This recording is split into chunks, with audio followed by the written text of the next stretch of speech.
صلی علی رسولہ الکریم اما بعد۔ میرے محترم بزرگ و دوستو، گھروں کے اندر تصویر وغیرہ لگانا، اس حوالے سے چند باتیں آپ کے سامنے ہیں۔ عام طور سے مسلمانوں کے گھروں میں دینی تصویر لٹکاتے ہیں۔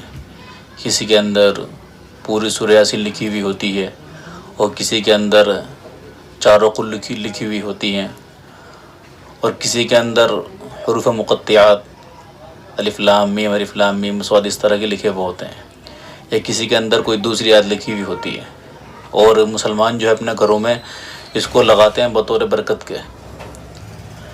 تو ہمارے لیے جاننا ضروری ہے کہ یہ واقعی میں یہ صحیح ہے یا نہیں۔ تو آپ دھیان میں رکھیں اس بات کو کہ جو چیز ہماری ضرورت کے لیے ہے اس کو ہم لٹکا سکتے ہیں۔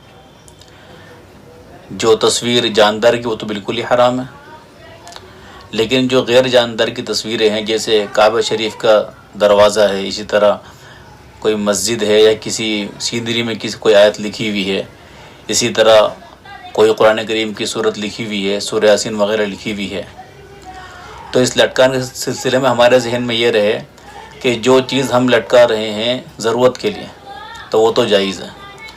مثال کے طور پر ہم گھر میں داخل ہو رہے ہیں، گھر میں داخل ہونے کی دعا ہم نے لکھوائی، پرنٹ کروائی اور اس کو ہم نے لٹکا دیا، اور ہمارے ذہن میں یہ ہے کہ جیسے ہی ہم گھر میں انٹر کریں گے فوراً ہمیں وہ دعا یاد آئے گی، ہم پڑھ لیں گے۔ اسی طرح ہم گھر سے باہر نکلنے ہیں تو ہم نے دروازے پر ایک دعا لگا دی گھر سے باہر نکلنے کی، اس نیت سے کہ تاکہ ہم گھر سے باہر نکلیں گے تو ہمیں دعا یاد آئے گی، ہم پڑھ لیں گے۔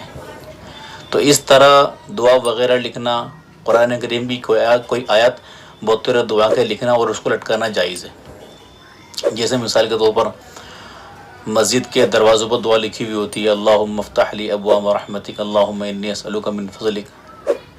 اس طرح وضو خانے پر وضو کی دعا لکھی ہوئی ہوتی ہے، تو وہاں ضرورت ہے تاکہ ہم مسجد سے جب نکلیں مسجد سے تو ہمیں دعا یاد آئے، مسجد میں داخل ہوں تو دعا یاد آئے، وضو کر رہے ہوں تو وضو کی دعا یاد آئے۔ تو ایسی صورت یا آیت اس نیت سے لکھنا کہ تاکہ ہمیں اسے دیکھتے ہی اس کا پڑھنا یاد آ جائے تو جائز ہے، اور برکت کے طور پہ لکھنا اور اس کو لٹکانا یہ بالکل غلط ہے۔ اور اس میں دوسرا جو پہلو ہے بے حرمتی کا بھی ہے۔ بہت سی مرتبہ انسان نے دیوار پہ تصویر لٹکا دی ہے، اس میں سورہ یاسین وغیرہ لکھی ہوئی ہے، صورت لکھی ہوئی ہے، اور انسان غفلت میں جو اس کی طرف پیر کر لیتا ہے، یا انسان ایسی حالت میں ہوتا ہے کہ اس کے لیے جائز نہیں وہاں اس حالت میں ہو۔ تو بہت سے ایسے مسئلے ہیں کہ وہاں اس کا رہنا صحیح نہیں ہے۔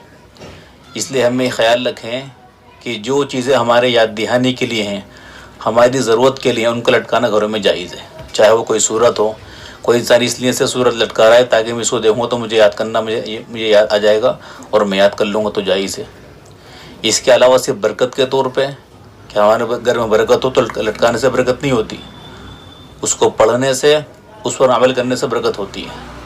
اس کے علاوہ جو تصویریں قرآنی آیات کی نہیں ہیں، دعا وغیرہ کی نہیں ہیں، لیکن ویسی کسی خوبصورت جگہ کی ہیں، پھولوں کی ہیں، اسی طرح نیچر کی ہیں، اس میں کوئی حرج نہیں، اس میں ہم لٹکا سکتے ہیں۔ تو ہمیں ذہن میں رکھیں کہ جو چیزیں ہماری ضرورت کے لیے ہیں، دعا وغیرہ ہے، تاکہ ہمیں اس کو دیکھتی دعا یاد آ جائے، ان کو لٹکانا جائز ہے، جس طرح عام طور سے مسجدوں کے باہر دروازے پہ لٹکی رہتی ہیں۔ لیکن صرف برکت کے لیے گھروں میں لٹکانا، اس کی کوئی گنجائش نہیں ہے۔ ہم اس کا خیال رکھیں۔ بہت سی مرتبہ غفلت میں ہمارا اس کی طرف پیر ہو جاتا ہے اور اس کی ضرورت بھی نہیں ہے، اور صرف لٹکانے سے برکت آ بھی نہیں سکتی۔ برکت کا تعلق تو پڑھنے سے، عمل کرنے سے ہے۔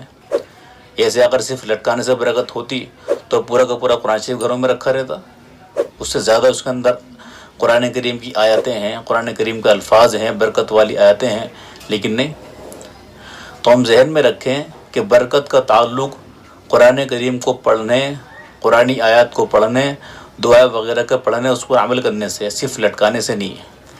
تو صرف لٹکانا اس کا کوئی مقصد و فائدہ بھی نہیں، اس لیے جو دعا وغیرہ ہم اس لیے لٹکائیں، اس نیت سے لٹکائیں کہ ان کو دیکھتے ہی ہمیں ان کا پڑھنا یاد آ جائے، یاد دہانی کے طور پہ یا یاد کرنے کے لیے، تو یہ جائز ہے۔ اس کے علاوہ صرف برکت کے لیے لٹکانا یہ بالکل بھی صحیح نہیں، اس کا ہم خیال رکھیں۔ اللہ تعالی ہم کو ان باتوں پر عمل کرنے کی توفیق عطا فرمائے۔ فقط السلام علیکم ورحمۃ اللہ۔